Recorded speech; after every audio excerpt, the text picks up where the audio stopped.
Hola, soy Aurora y estoy compartiendo los viajes de mi vida. Basically, I said I'm just sharing my travels, but I had promised to go on live and do the info on how to get your temporary visa. So, temporary visa for residency in Mexico. What I'm going to do is, I'm going to try to turn this thing around. Yes. And what I'm showing you is the information you would need. This is for the permanent now. This is the information you would need in order to do a permanent residency. And they don't really care about your age. They're based, at least the one I went to, what they cared about was being retired. So it doesn't matter if you actually have that or more as your accounts, whether it's in your retirement fund or whatever. The consulate in New Brunswick would prefer or required someone to be retired and not still working. I'm going to switch over to the temporary one. So for temporary residency in Mexico, it'll last no more than it's less than 4 years. Actually, it's only 1 year the first time around. So what you need is a visa application, which you get from you can get it online. They'll send it to you when you email them. I'll supply that info. A valid passport, a copy of the main page, one color picture, which you can get over, I found out from my daughter, what is it, CVS or Walgreens, passport size, front view, no glasses, as it says there, in a white background. And then an original copy of the document that provides the information. Well, it says original. I know you pay $53, but you have to give them the information of your documents, original documents, and the amount you would need for the year is 73, and they come across with needing exactly more than 4,400 a month income. Now, it was less last year in 2023. It went up this year, and it goes up every year. So if you're going to do this, it's August right now. In 2025, it'll be more than this. In case that's a stretch for some, the information down here basically says all bank statements must be original. Now, you can get this information yourself online. And basically, the only thing I'm going to tell you is about my experience when I did this. Let me just fix the camera. And if you know who is listening, yes, I got that other tripod, but I didn't hook it up for today. So if I say the word squirrel or aldija means squirrel. It's because I tend to go off kilter. So they want the original passport, right? And you bring in a picture of yourself to the consulate, and they put that in their file. And then they take a picture themselves in the consulate and put it inside your passport. When you get to the airport, you have to show this one because you're not traveling as a tourist, which would be the original US one. You're traveling on your Mexican visa. Then you've set up an appointment to speak with someone there in Mexico in the INM office. And it could be anywhere in Querétaro, San Miguel, in Mexico City, Puerto Vallarta. That's 31 states, so it's wherever you're going to go. The reason I chose Puerto Vallarta / Nayarit, where I went, is because I had listened to Rashida Dow's comment before my birthday was June 26th. And she said that on that date, I think she was speaking a few months earlier, that on that date, Mexico was going to be experiencing a severe drought. So I needed to go beforehand, even though I had gotten this. No, I got this in February. I had 6 months. I had till August, but I was a little panicky, so I went in May after tax season. So I went in May. When I landed, the date that they stamped my passport is the date that my temporary residency starts, even though I hadn't gone to the INM office yet. And gonna go straight to the end. When you're leaving, you have to go to the kiosk or the office in the Mexican airport that says INM in order for them to like stamp you out so that you're still a resident, a temporary resident. And oh, the last part you do is you get this card when you're in the Mexican consulate. All right, so sequence. You gather your papers up, you email the consulate, gob dot something or another. It's not on that piece of paper, but I'll try to put it in the comments. So, or you could just look up Relaciones Exteriores de México or Mexican consulate for your particular state, and then look for the email or the phone number. The email I got from someone in the Exodus Summit group, the local group in New York, and it was very, very helpful. The person that helped me is not the same person that helped them, but I was able to email asking what's my first step or whatever, and then they emailed me back, this is what we need, and they basically gave me this form, and they said they needed originals emailed to them. And somebody else in the group had asked me recently if I blacked out or redacted any of my information when I emailed it, and I did not. I sent the originals. Total faith there, I guess, total trust. I sent those, and I had to send literally had to make PDFs of them or copy them for 12 months. And I sent all 12 months of every documentation I had. Obviously, it was more than what they needed, but I sent it all. Then I brought the originals with me that I had already emailed when he set up the appointment for me. So I brought them to the consulate. The consulate I happened to use was in New Brunswick, New Jersey. Easy peasy. It was, I think I mentioned it on my Instagram that it was really full that day, but they were there. All the people that were there for something else. So it took really under an hour because I put 2 hours of money into the meter. And yeah, I don't think I even used 45 minutes time, but maybe I went on Valentine's Day, so maybe other people were doing other things. And it was late in the afternoon because I had something to do during the day. And I had to get to that place from Manhattan, I think. I forget. Anyway, I had to get there at a certain time, like 4 o'clock. And they saw me. Now, I speak Spanish, so it went very smooth. And he asked me where I wanted to live in Mexico or where I wanted to go. And at the time I said I wanted to go to Querétaro because I had seen so many people going there. And I mentioned that I really liked being by the beach. And he goes, no, that's not where you want to go then. I said, oh. So plus with the added information from Rashida, I said, I need to be someplace, I guess. If I'm by the beach, I'm figuring they'll have a filtration system where water is somehow recycled or whatever, reverse osmosis. And I figured it would be better. And I actually pulled up a map of the geographic area and where the water tables were and everything else. And that was one of the areas, the Puerto Vallarta area, Nayarit area, that seemed wouldn't be as affected.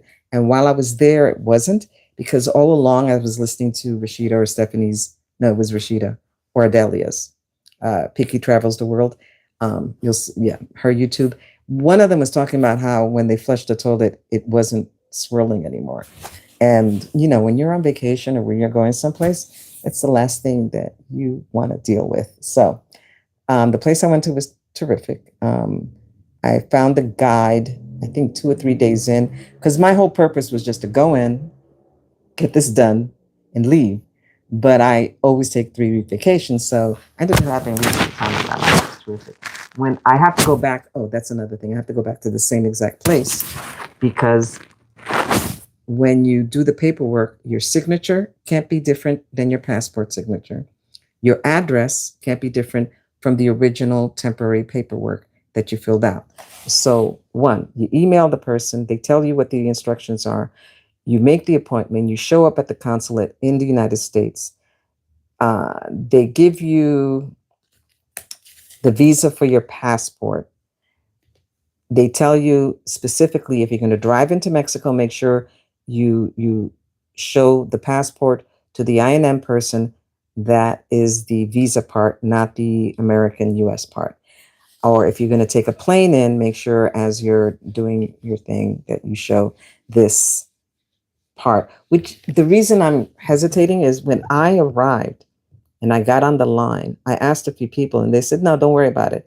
It was on the way out that I had to show at the INM little kiosk, La Oficina ahí, that I had to show this. And I guess it makes sense because when you're arriving, all they're doing is checking to make sure you're not bringing anything crazy from the US, and same difference going the other way.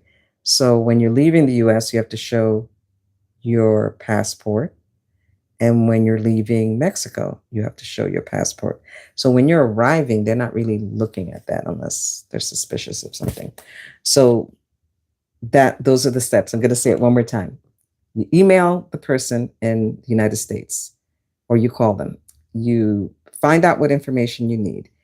You then go to the consulate and you provide the same paperwork, which he just brisked through because he had already had it in email format. And then you wait a little while. They take a picture of you. You've given them a picture that you brought from Walmart, or where did I go? Was it Walmart, CVS, whatever? Not Walmart. What's the other one? Well, the other pharmacy. And you give them that. They put that in the file. You wait a little while they get your paperwork together. They take your picture. They give you your passport back with your visa, and within like 20 minutes. Then you make your arrangements to go to Mexico. Now, again, I always travel for 3 weeks. I went there, and I think I did. I made my reservations and everything, all my appointments. No, I made my reservation first. Then I told the person that was helping me on the other side what the dates were that I was going to be there. And she scheduled the appointment for like 3 or 4 days in. Once I was there, she got somebody to arrive at the consulate around 11 o'clock that night, the night before. And then, as if I was at a deli or whatever, I got the ticket that he'd gotten. And so I'm there. Now, yes, you don't need another person to do that for you. You could do it yourself. And there were people who were living there that had done it themselves, that were from Texas or Wyoming. They seem to have run into some issues, though. And it was when I was seeing them, it was the third or fourth time going there for the same exact thing. There was one guy who was turned away the day before because the address that was on the paper was incorrect by one letter. So he had to go get that fixed and come back the next day. And these people actually have to stand online at night or come in early in the morning and do that whole thing. It's a lot. I mean, it's a lot. If you don't mind doing that, that's fine. So then you're sitting in line after they call you up, and that could take anywhere from an hour to 3 hours. Maybe for other people, it takes more time. Hold on. But then what happens is when they call you up, they look at your passport, They look at a couple of papers that the woman that was helping me out had me fill out. We talk a little bit. I wait another moment, and then they call me up to take my picture for this card, and then boom, boom, I'm done. Now, the thing about this card is if I wanted to, I could have, there's a Citibank. Well, there was a Citibank where I was at. And I could have taken that card. I already have a Citibank account and a Chase account. And I could have taken the card and started an account down there. I didn't, though, because I wasn't staying. As far as funds are concerned, when you get out of the airport, you'll see every YouTube person tell you this. When you go to it's better to go to the ATM to take your money out. It's a better exchange rate. And you have to decline the conversion when it comes up on the machine, on the ATM, cristal, el vidrio, when it comes up on the machine, the ATM machine. The things you can do when you're down there, if you're going to stay the first time around, which you don't have to, you only have to be there like for the whole transaction, for a day or two, which is very similar. I said I was going to get the information about Panama. The only thing I know about Panama right now is you do need a lawyer for Panama. And the difference between Mexico, Panama, and Portugal is in Portugal, you've got to stay, and don't quote me on this, you have to stay 8 months out of 1 year. I think you're allowed out, and this is just on your temporary, for about 3 months, and then you have to go back. I don't have it set yet. When I get it down pat on the, but the process for Portugal has gotten a little bit more intense, and we'll see. So, and then the process for Panama, I have to get a lawyer in order to go there. And with Portugal, you have to go there before you can apply, which is weird. Whereas with Mexico, I didn't know diddly. I didn't even know I was going to do this till, I don't know when, till I guess February. I think, oh no, when I found out that the prices were going up, I said, well, I might as well go now in 2024. And because God only knows what's going to happen in 2025 as far as what the minimum is. So when I have to go back in a year from the date that I landed the first time. And that'll be my renewing my temporary residency. And that'll be good for another 3 years. And then after that, when I go back, or if I'm already there, I'll have the permanent one. And that'd be cool. But it's not where I plan to stay right now. I love it there, but I've only been to like one place. One area, and I liked it there. I liked the Bay, Bahia de Banderas. I went up and down the north and south coast, north and south east coast, and it was wonderful. I saw a lot of little towns. I don't know what the internal side is like. There's a place, I can't remember what it's called, but they call it Little Switzerland because it actually snows there and whatever. They have a lot of different temperatures in Mexico. I already live in upstate New York. I already know what snow is like. I'm not trying to find an area where it's chilly. In fact, right now, I think it's 70 degrees. That's a little too cool for me. I'm that one when I hear people talking about, oh my gosh, it's 92 degrees. I need to put the air conditioning on. It's humid, whatever. I'm salivating. I need to be there. I like that. It's better for me. I won't cough. I feel healthier. I can run around. It's great. I think that's it. If there's any questions, I guess you can ask the questions in the comment section. And that is all I have to say. The visa is stamped within 6 months. The signature, it's important that you do the same signature. If you want to do any banking there, I mean, if you have a Barclays account or if you have a Charles Schwab or Fidelity, which I just only recently opened the brokerage, and I'll get that. The ATM card, when you use those ATM cards, you don't, the bank fees come back to you because there's foreign fees. And I didn't know this, but you all probably do. I don't know. I brought the converter that you would take to Europe because I used that, I think, when I was in Dubai, and I just figured I'll use it in Mexico, but Mexico operates on the same prong system that we operate on. So that was terrific. And you have to use the country code while you're in Mexico to call to the United States. Don't remember what the country code is for the United States because it's been more than, I think, 6 months since I left. I don't know. When was that? 3, 4 months? I'm missing it already because it's starting to get really cold around here. I do not look forward to the winter, but we will see. So my next trip, I will take more videos. I have a lot of pictures from that, and I think I posted it on Facebook. But if I figure out a way, I will post them on YouTube. All right, that's all I have to say. Thank you all. Take care. Bye-bye.